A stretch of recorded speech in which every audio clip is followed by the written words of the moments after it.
welcome to Ready Set Demo. I am going to show you how to do, from our Kintsugi class, this little kimono girl. It's a really fun fold doing the kimono, but I'm going to take you through step by step, and you might want to stop and start me or wind me back and do it again just to watch the direction of the folds, because that was the thing when I was doing it, that I had it all down, and then when I went to do it again I was like, how did I do this again? So I'm going to just take it really slowly, and that's where we're going to start with the main kimono piece. So the first thing we're going to do is to bring our paper onto the trimmer or a scoreboard and score at 1/2 inch across the top. So if your paper has a right way up, this is going to be across the top. And then we want 1 3/4 inches also across the top. Now on the sides, we're going to score at 1 1/4 inches on each side.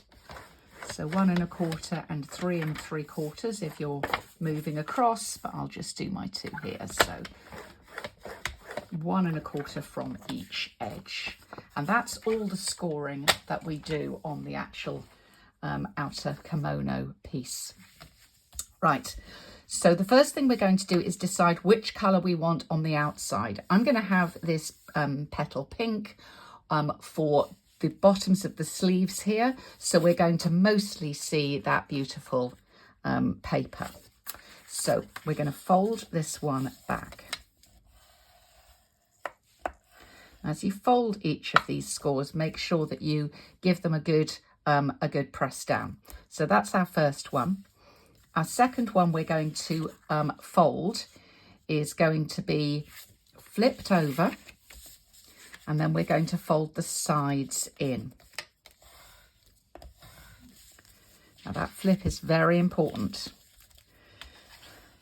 So you're going to flip it and have the sides facing in. So now we've got a join, which is down the back of the kimono. We've got a join, and then we've got these sleeve pieces showing, and then we're going to fold those down. And you will need to just reinforce all those scores again. Make sure that is all nice and flat. So that's what you're going to be looking at. This is the back of the kimono. Now we're going to turn this over. So you've got we've got the sleeve piece at the top, and lay that down. And then we want to score we want to mark 3/4 inch in from the edge. So that's just there. And 3/4 inch from that edge. That is just there. Then taking your ruler and going just inside that pencil mark, and then down to the corner, we're going to score a diagonal. Now I'm using the fine end of my scoring tool. If you've got the take your pick tool, that also has a fine end, you can use that. You can use a bone folder, but you'll need to give it several goes with a bone folder. We're going to need quite a deep score on here because we are going through several layers. So again, just inside that pencil mark, so it'll be covered, and then we won't see it. You can erase it, of course, if you want to. And especially at the top, you've got a lot of layers there. So that is the score. Now we're going to fold that. And this, as I say, is going to be thick. So if you've done a good job with the scoring, it's going to definitely help, but it will still feel quite thick to fold. You've got several layers here, and you're going to have that right down to the bottom. And let's do the other side. Fold that in. Make sure it's in place before you give that really hard press down, as you don't want to have to reposition it after you've done a deep score. So that's there. Now, as you do this, you'll notice that these two front pieces are covering look as if they're too close compared to the example. Don't worry, because now we come to the magic bit. You're going to put your thumbs underneath, inside, and open these sleeves out by pressing down on the top. Can you see where we're going with this? Thumbs inside, press down on the top, and then this middle bit will near enough touch it. You'll have just a little gap in between, and then you'll have like a triangle shape on the top, which you're going to press down like so. And that is your pretty little kimono. If you're teaching this, I would suggest you have a few practices. Once you've done it a few times, it's easy.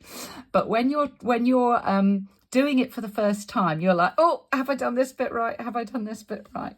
But there's our little outer kimono. Now we've got some other pieces to add, so let's do that. We've got the inner part of the kimono, and we've got our little obi piece for the waistband here. So the obi, we're going to score on the short side at 1/2 inch and 1/2 inch.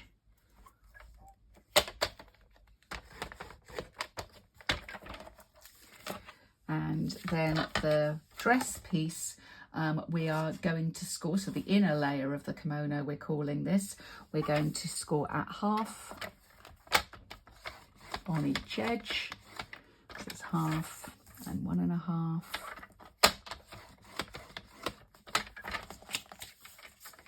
Now the kimono, inner part of the kimono is longer than you need it so that you can adjust as you go. So this one is going to come in like so. And our little obi is going to fold in.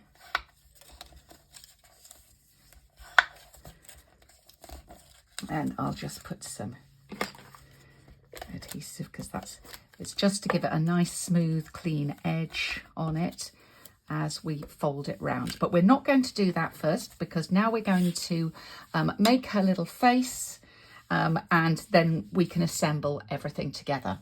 So for her face, I used a 1-inch circle punch to cut a piece of petal pink. And for her neck, I'll show you in a moment, but I've just got a little piece here that's about I would say just over 1/4 inch wide. You don't want it to be any wider. Don't worry about the length, because we can adjust that as we go. For her hair, this is a retired punch, I'm afraid. This is a 1.25 inch, but any die that you've got that's going to be about this size will work. And you're going to punch 2 of those. While we are punching, optionally, you can use a little 1/2 inch one to do a little bun on the top of her hair. She doesn't have to have that, but I think it looks really lovely. And then I've got a little 1/4 inch punch here, again, optionally, to do some little shoes for her. So that's all the punching pieces that I have done. So let's start with her hair. We're going to cut about half. You can decide how long you would like her fringe, as we call it in the UK, or her bangs, if you're in the US, to be. Now, can you see I'm just cutting a little arc and then cutting that out, and then another little piece. That's probably as long as I would want that that little arc to be. I've probably gone a little bit long on that. I'll do that again and show, and we'll have another go. So I was getting carried away with showing you my arc and not realizing how long it was. Here we go. So I've done a little arc. You probably see that easier over the white. And then another little one shorter, and then just sort of cut that off straight, and we get this little fringe piece. So you can just check and make sure you're happy with how that looks. You could do another one if you wanted to.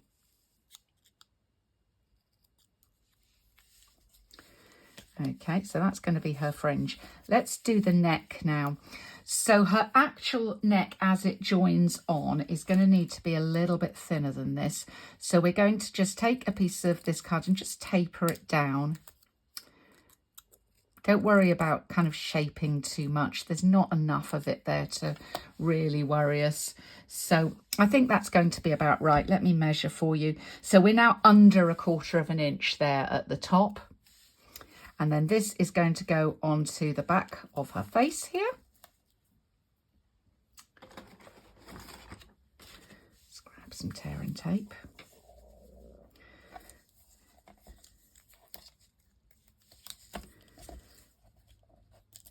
There we go. And then we place that onto the black circle, which is going to be the back of her hair.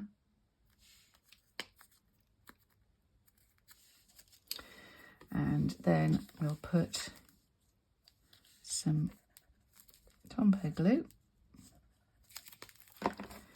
And then this piece will go over the top, lining up with her hair. Just make sure that's her fringe or her bangs are straight.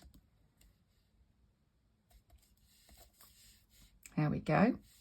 And then a little dab of glue on the back, so you can position, if you're doing it, her little bun there.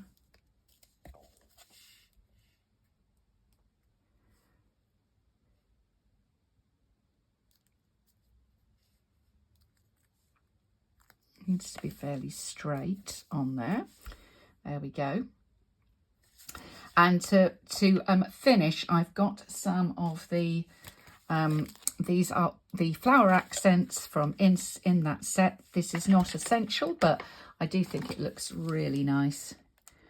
And I'm going to use the little flower accents and just put them as though these are little clips, clipping her hair in place with the bun there.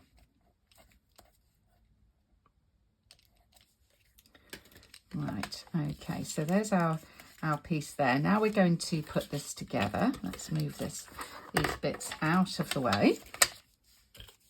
So we don't want to put the kimono on until we're actually sure where this is all going to be. So you want this to be about 1/4 inch down from the top. Pop her head in until you can see where you want that to be. Work out where your kimono is going to look nice. So it needs to be just down from the point. And so we can now say, well, we want it about there. Let's have a bit of tear and tape across.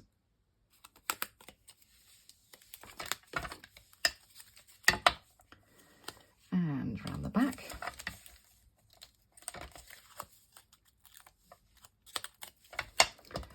And then we'll position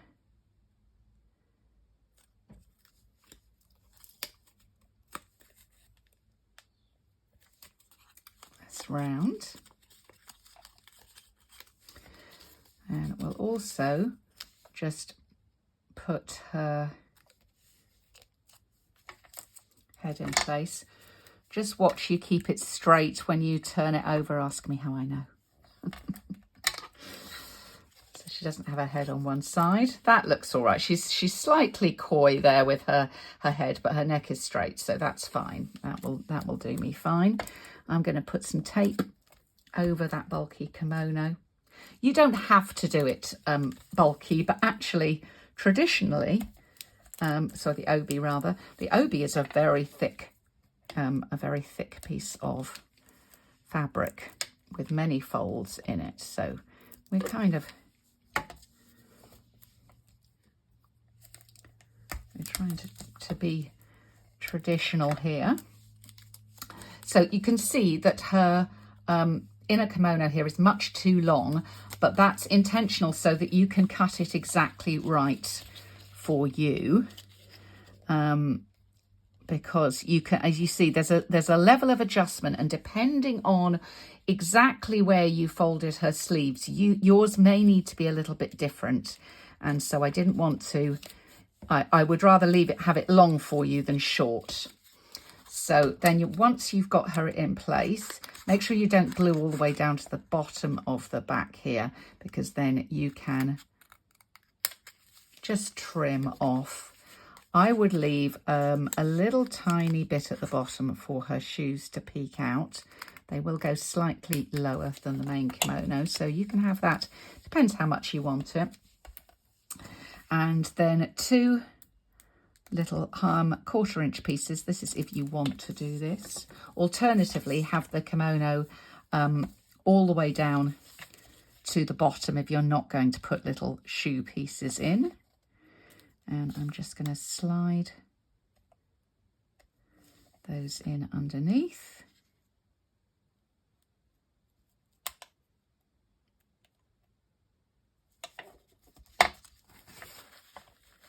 And put her little shoes in, and there she is.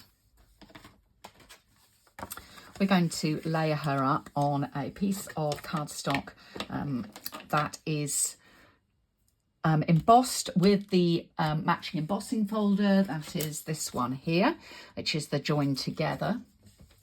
So you can have this any way you like. I used the diagonal, the kind of the diamond bit at the bottom and sort of flowers at the top. I thought that was nice. You can, of course, if you want to, also add a greeting or something else on here. For me, I just made her the complete star of the show. I'll show you another couple of little things that I'm doing here. Is I'm going to put a mini dimensional just underneath each of the sleeves to hold those down, but not to, they won't go completely flat, which is because that's what we want. We don't want them completely flat. Then I'm going to take another one and put it just in that join between the 2 pieces. Put a further one over the top of the join between those 2 pieces. And then we're going to get the larger version of this bling and put it on top of the dimensional to hold all those pieces together. On the back, I'm going to put, I will use black dimensionals for her hair, but you don't have to, you haven't got those. I'm going to use black dimensionals for her hair there. I'm going to put tear and tape across the back here where her sleeves are, because as I say, that is quite bulky. And then just regular dimensionals along the bottom.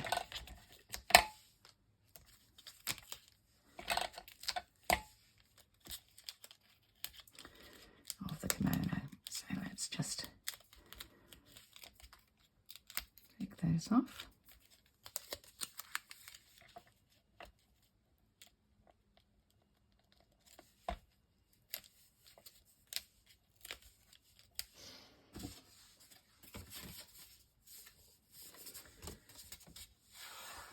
I think for this version I'm going to use the Misty Moonlight. But on the first one, I used our lovely cloud cover for the base.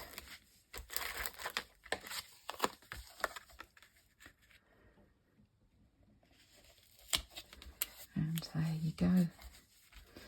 There is our little kimono girl. So I do hope you like that project. As I say, don't be afraid to wind me backwards and forwards a couple of times till you get the fold in your head.